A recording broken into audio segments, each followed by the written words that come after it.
Hello everyone! Today I'm doing interview and type breakdown of Aurora Aksnes, Norwegian singer and songwriter. Normally I prefer to do breakdowns for interviews that at least hour long. I couldn't find anything like that with Aurora, but because repeated requests from my subscribers, I decided to give it a go. So let's see. First things first, Aurora, how are you? I'm good, thank you. And you? I'm alright, thank you. I'm good. Okay, before we talk about the music, I would like to go back quickly. I saw a video in which you said that you started playing piano when you were 6 because you heard classical music. Yeah. What attracted you to classical music at that young age? Well,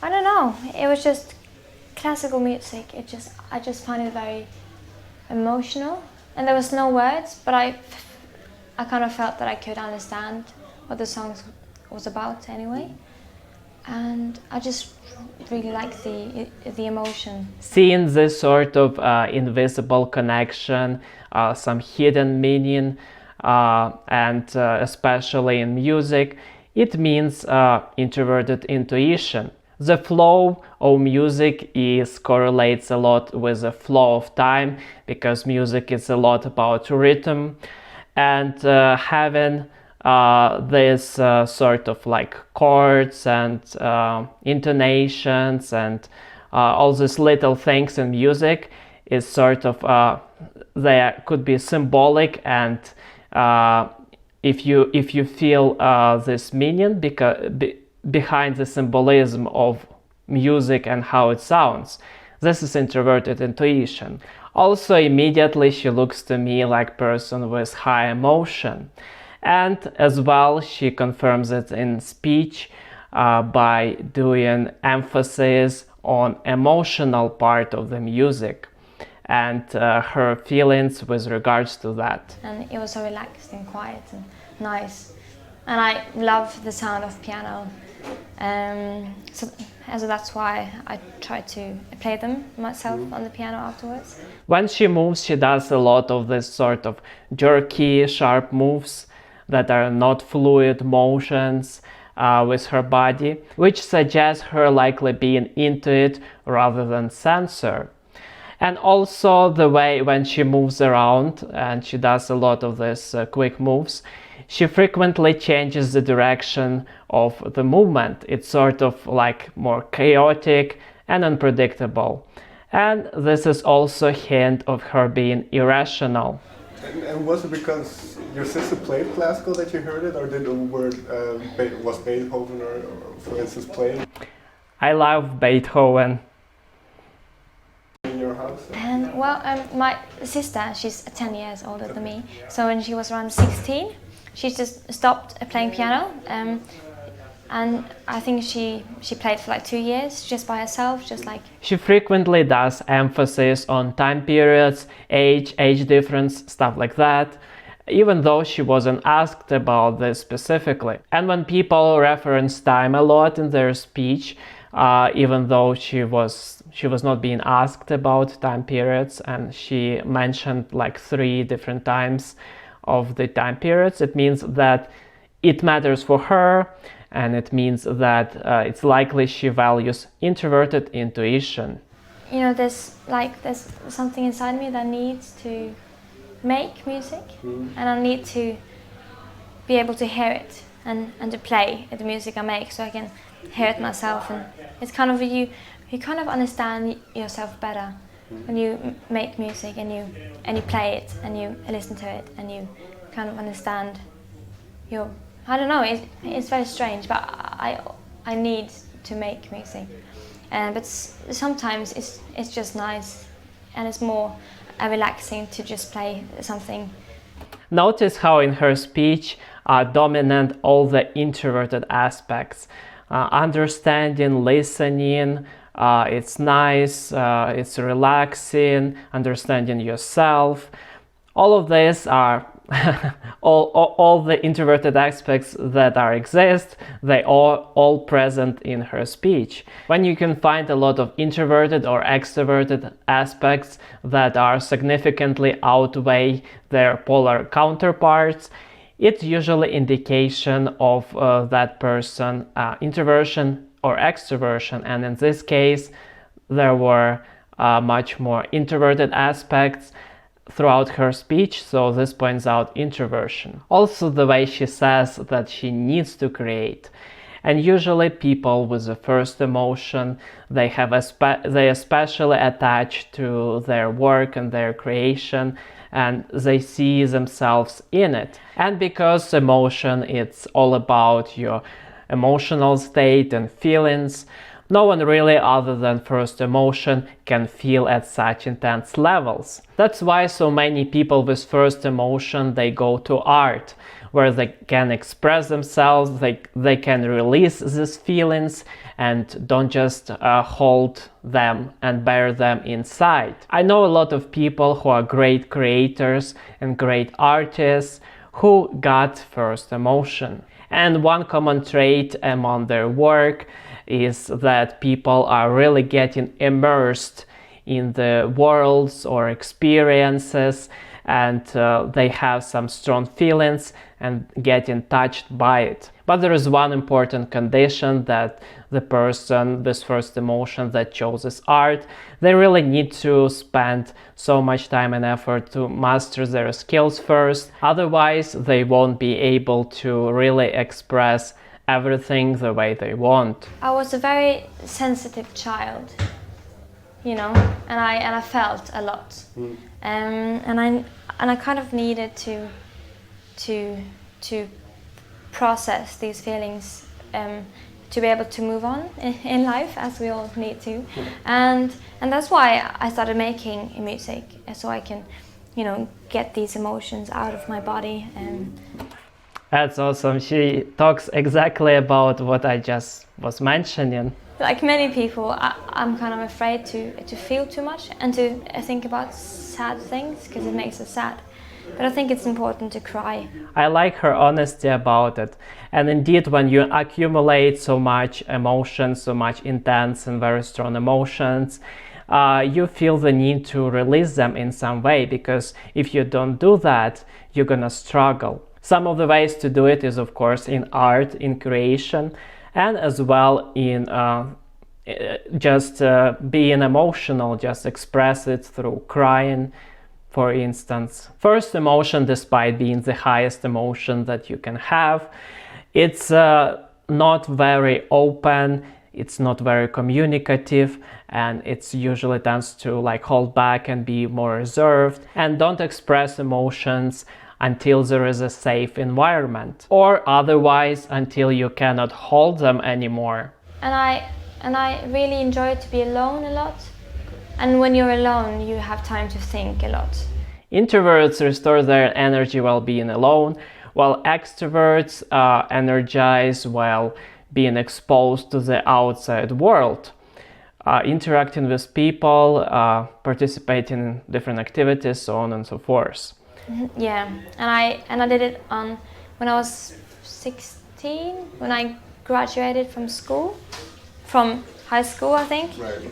10th grade, and then the last day of school, we have a celebration thing, and then I did that song, and I think all the kids just fell asleep because it was so long without the chorus about something they didn't really care about. When you say you wouldn't have performed afterwards if they didn't find you, would you have written music afterwards? Yeah, I just want to write music. But I guess, being a musician, that kind of comes with it, doesn't it? Being famous, which is kind of sad, but yeah. Well, exactly, because She got a very expressive face. There is a lot of micro emotions, and you can see what emotions she's going through all the time. And also she uses a lot of she describes her attitude toward things. She's saying, well, it's good, it's sad, which is, it's also kind of emotional, and this is terrible, things like that. Also, I noticed quite a few times she was sort of putting herself in the shoes of other people, for example, her audience, and she was saying, oh yeah, I imagine this was very boring for them, and things like that. So all of this combined tells me that she is likely an ethic. I don't know, and it's weird even on stage when you feel that, you know, the audience kind of, I don't know, it's weird being the one, being a person that people, when people see you, they go, "Ah," and they cry and scream, and it's, you know, just like I was like a goddess or something, and I'm not, I'm just a normal person. Many times throughout the interview she describes how she feels a lot, and here, for example, she compares herself to the audience, like what kind of person she is in relationship to others, that she is just a normal person like them. So that's introverted ethics, but also she recognizes the emotions of others well, and the way she was impersonating someone in the audience, like screaming, that was some good extroverted ethics. It's a song by Leonard Cohen. I think what he has in mind, when he had in mind when he wrote it, is a different thing than I feel when I hear it. But it kind of just makes me feel warm and calm. And there's this woman, as a son, I guess, that he sings about that. It's like a mother figure, almost like. Being able to read somebody's mind like that without in any way interacting with that person except through their work, and compare your own feelings to their feelings, it's some strong ethics. And for your show at Pink Pop, is there something special that you're planning to do, or? Well, I think I will do something, but it won't be planned. Do you generally plan long before a show? No, I never do. I'm very bad at that because I always forget, and I'm very like I'm not good with planning. That's some evident irrationality. She doesn't like to plan, she sort of leaves everything to the last moment, and if it works for her, nothing wrong with that. But also she doesn't even seem to try to plan anything, and she says it's because she forgets. And this is a little bit of a hint here that she might have lost logic. Now I'm gonna watch interview where she is older and see if I can find something interesting there. Is it difficult for you to put that much emotion in the music? To kind of reveal a certain part of yourself to the rest of the world? What song? Because well, you're releasing an album. I believe it's in March. The 11th. Throughout the both interviews, she's very lively, very animated. She does so many like little movements and moves with her fingers, with her hands. It feels like there is just so much energy in her body, and she just wants to move, she just wants to do something. And this is a great indication of person having high physics. Plus, it looks a little bit weird. So first physics potentially would not be want to look in any kind of weird way. Well, second physics wouldn't mind. Typical habit you always have. Oh well, I spend too much time inside my head, inside my brain, more than on the outside of my body. So I dream too much, and sometimes even when I'm on stage, I can drift away while talking, and then I can space out, and I just stare into the air for like a minute, and then I'm like, okay, let's do another song. And I've been standing there quiet. I'm very bad at. That's very characteristic for introverted intuitives. Just sometimes just to have this disfocused look and just completely disconnect with reality and just fly away and be somewhere there in imaginary worlds and she describes it. I mean, that's great how she describes it. I really like it. How does that feel if Katy Perry says that about your music? And that too was mostly strange, because, you know, it's kind of like that a celebrity world seems like another world, doesn't it?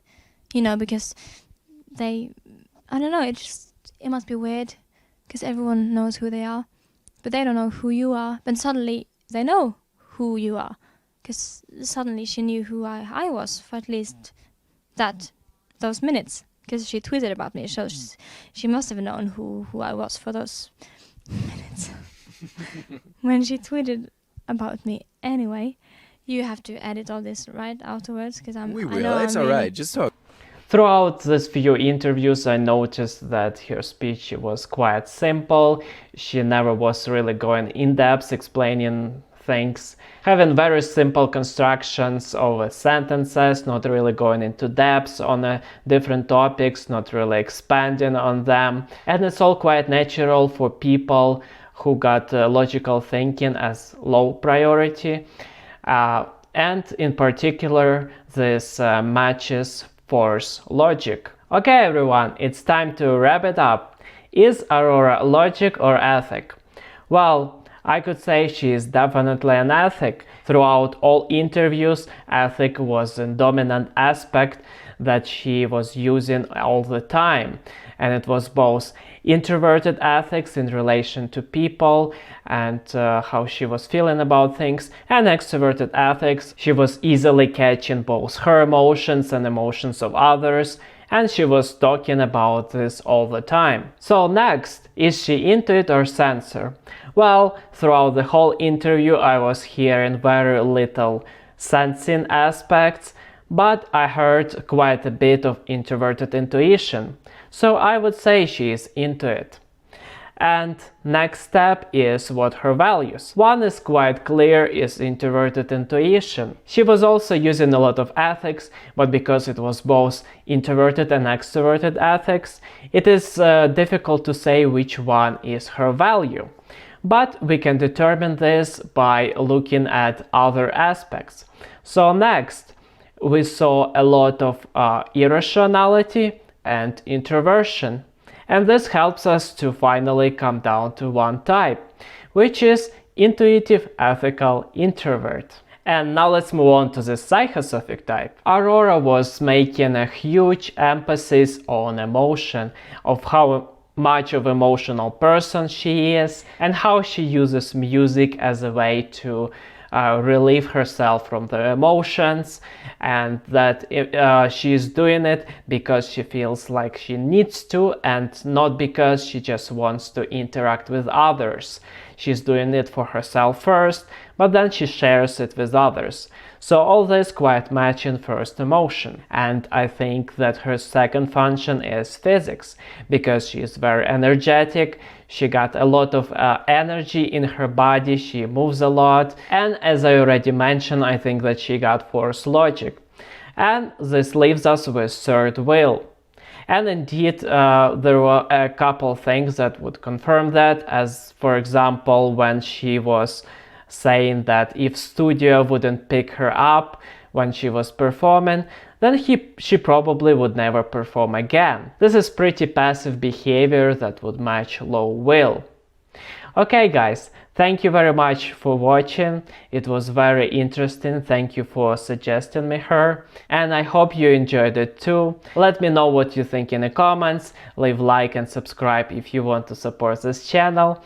And see you in the next videos.